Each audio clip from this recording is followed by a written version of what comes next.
All right, so I figured I would follow up on my previous video about kind of LinkedIn ads, the LinkedIn ads I'm running for my own agency. So here's what we've got, right? So we've got this engagement campaign that's been running.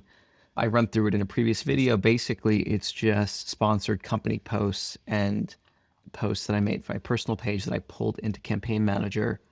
These are the three that are running, but I've experimented with a lot, right? You could see here, CTR is not bad. The CTR for some of these is like great here. Yeah, like this one, in some part because people are opening it, but like, you know, 8.7%. That's like insane. 4.2%.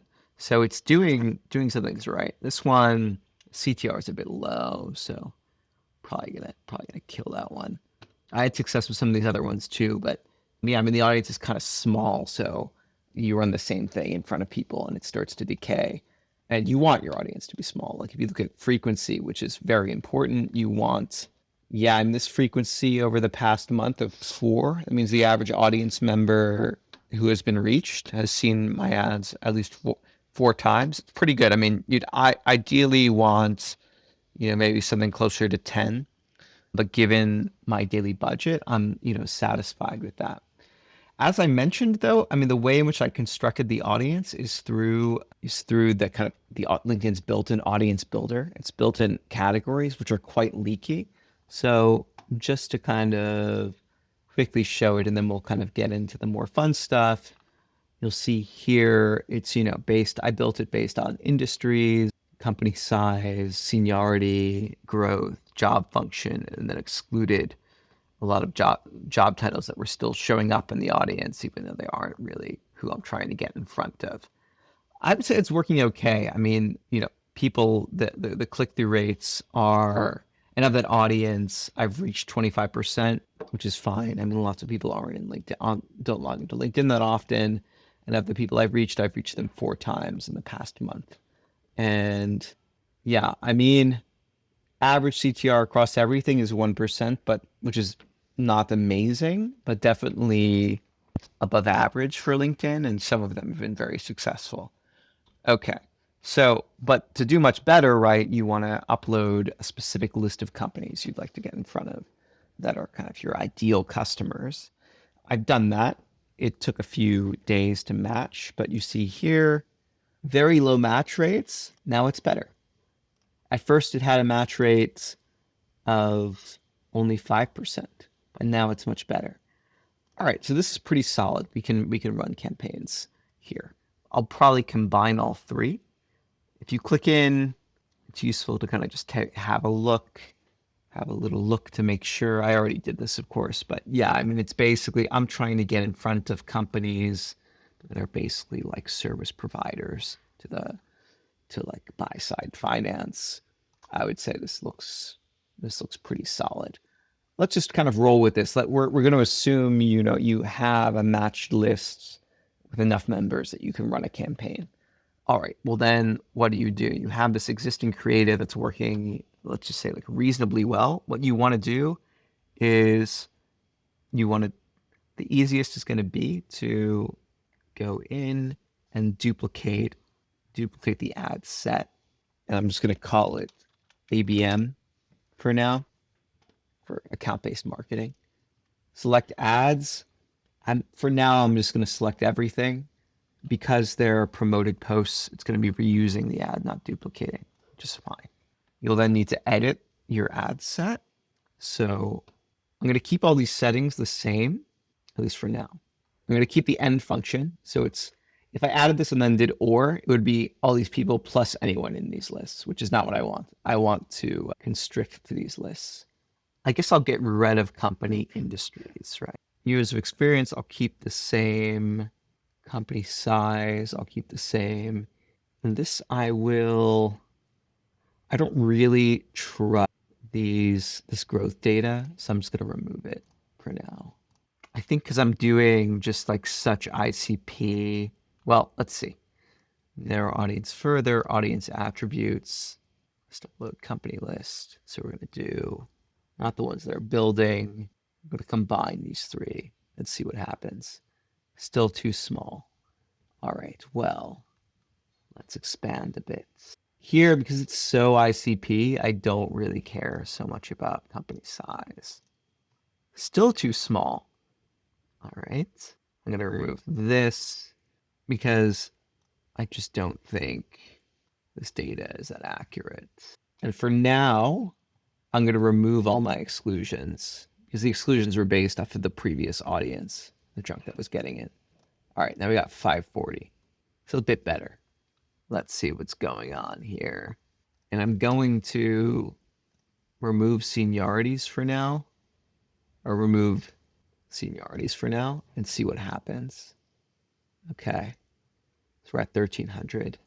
I think I still want to stick with, this, I think. Let's quickly show segments. Once I save the audience, we're going to look at it in more detail. But, and maybe let's remove location for now. See what that does for us. Oh, wait. Well, let me undo it. All right. Let's see. Do United States, United Kingdom, we'll do Ireland, do Canada, do Switzerland. What else do you want to do? Do the Netherlands, I guess. Well, normally I wouldn't do this, but I'm trying to expand out a bit. What else is a good one? Let's widen out a little bit. Europe, UAE, United Arab Emirates. Do Europe, we can it's good enough to start. All right, marketing and sales. I'm going to save it I'm going to check this out a little bit. But UTMs, I'm doing super basic. All right, you see here, similar advertisers 175 and 607. So always want to start bids a little below the recommended range. I'm going to see what happens if I bid 125. Call booked is active. Political advertising.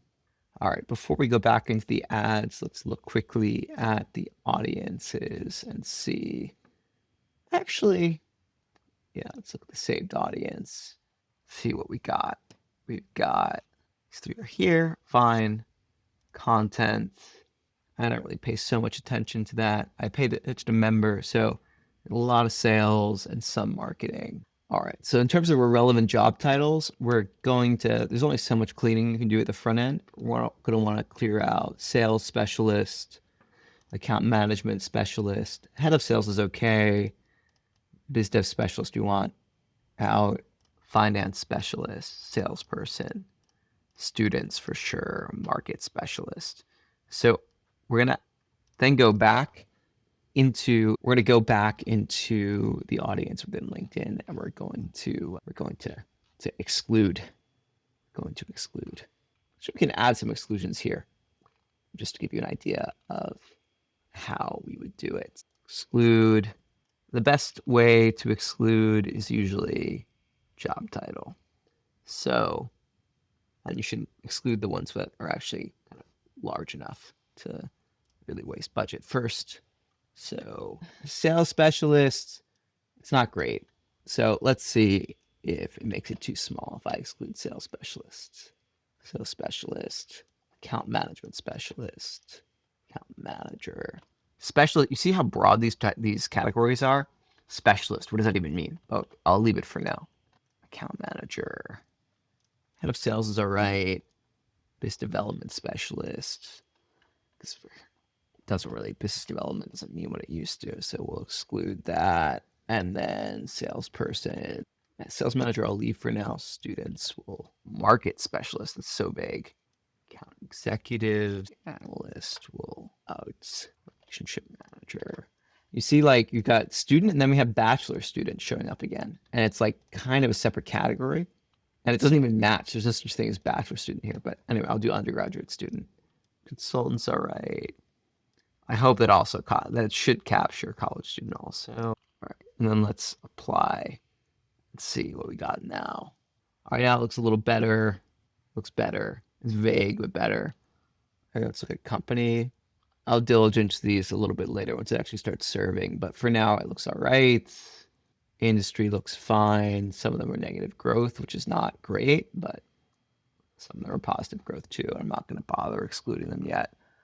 The reality is, like, you get much more accurate data once it's actually running. This is just kind of like a preview, basically. Once the ads are running, you can look at the demographics of the actual ad campaigns. All right, so now what you're going to do is, yeah, I need to save it and I'm going to replace it. Saving as new because we haven't run anything against it. Then when we go back into the ad set, audience is still the same, which is not super encouraging because I should have excluded a lot of it. So what we're going to do is we're going to place it with saved audience. See, much smaller.